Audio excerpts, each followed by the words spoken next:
मैंने अपने पापा से कहा कि मेरा सपना एक MMA फाइटर बनने का है और उन्होंने मुझे थप्पड़ मार दिया। बेवकूफ, तुम्हें दिल की बीमारी है। डॉक्टर ने कहा है कि कोई भी ज्यादा शारीरिक गतिविधि मत करना, वरना तुम्हारा दिल किसी भी समय रुक सकता है। मेरी दिल की बीमारी की वजह से मैं बहुत दुबला पतला और कमजोर था, लेकिन मेरा सपना ताकतवर बनना था। मैंने जवाब दिया, मुझे परवाह नहीं है, मैं फाइटर बनना चाहता हूँ। उन्होंने फिर से हाथ उठाया जैसे दोबारा थप्पड़ मारने वाले। तुम कभी फाइटर नहीं बन सकते। अगर मैंने तुम्हें ट्रेनिंग करते पकड़ लिया तो बहुत बुरा होगा। मैं दुखी होकर वहां से चला गया, लेकिन मैंने तय कर लिया कि मैं उन्हें अपने सपने के रास्ते में नहीं आने दूंगा, क्योंकि अपने सपनों का पीछा न करना मेरे लिए मर जाने से भी बदतर था। अगले ही दिन मैंने बिना उन्हें बताए एक MMA जिम ज्वाइन कर लिया। पहले दिन मेरे ट्रेनर ने मेरे ना के बराबर बाइसेप्स दबाते हुए मुझे स्पॉन्ज बॉब कहा, लेकिन फिर भी मैंने अपने हाथ ऊपर किए और ट्रेनिंग शुरू कर दी। मैं हर दिन ट्रेनिंग करने लगा और धीरे धीरे मेरी सहन शक्ति बढ़ने लगी। लेकिन एक दिन जब मैं हैवी बैग पर पंच मार रहा था तो मुझे लगा जैसे मेरा दिल एक धड़कन छोड़ गया हो। मैं रुक गया और अपना सीना पकड़ लिया। मेरे ट्रेनर ने चिंतित होकर पूछा, भाई सब ठीक है? मैंने कहा कि मैं ठीक हूँ, लेकिन अंदर से मुझे खुद यकीन नहीं था। फिर भी मैंने ट्रेनिंग जारी रखी। कुछ हफ्तों बाद सीने के दर्द को नजरअंदाज करते हुए मैं स्पैरिंग मैचों में राउंड जीतने लगा था और खुद को पहले से ज्यादा मजबूत महसूस कर रहा था। मुझे लगा कि मैं चुपके चुपके ट्रेनिंग करके बच जाऊंगा। लेकिन एक दिन जब मैं घर लौटा तो मैंने देखा कि मेरे पापा मेरे ग्लव्स और शिन गार्ड्स हाथ में लिए खड़े थे। उन्होंने उन्हें मेरे सामने फाड़ दिया। तुम कभी फाइटर नहीं बनोगे, ये सपना छोड़ दो। मुझे समझ नहीं आया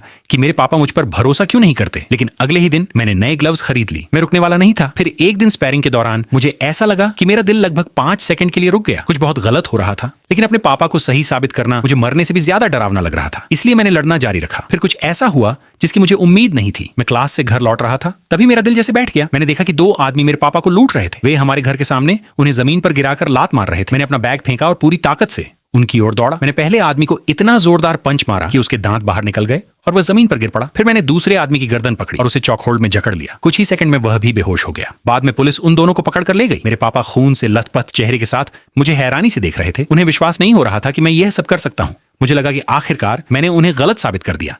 लेकिन तभी अचानक मेरे सीने में भयानक दर्द हुआ और मेरे पैर जवाब दे गए। मैं जमीन पर गिर पड़ा। मुझे समझ आ गया कि मुझे हार्ट अटैक आ रहा है, ठीक वही जिसकी डॉक्टर ने चेतावनी दी थी। मैं तुम्हारे साथ बुरा नहीं करना चाहता था। हर बार जब मैंने तुम्हें डांटा, हर बार जब मैंने तुम्हारा सामान तोड़ा, मैं बस तुम्हें डराना चाहता था ताकि तुम खुद को नुकसान न पहुंचा बैठो। मेरी आंखों से आंसू निकल आए क्योंकि वे सही थे। मैंने आंखें बंद कर ली, सोचते हुए कि कम से कम मैंने अपने सपने के लिए पूरी कोशिश की। तभी अचानक एक जोरदार थप्पड़ पड़ा और मेरी आंख खुल गई। मैं अस्पताल के कमरे में था। मेरे पापा मेरे सामने खड़े थे। उन्होंने मुस्कुराते हुए कहा, बेवकूफ, लगता है तुम सच में एक फाइटर हो।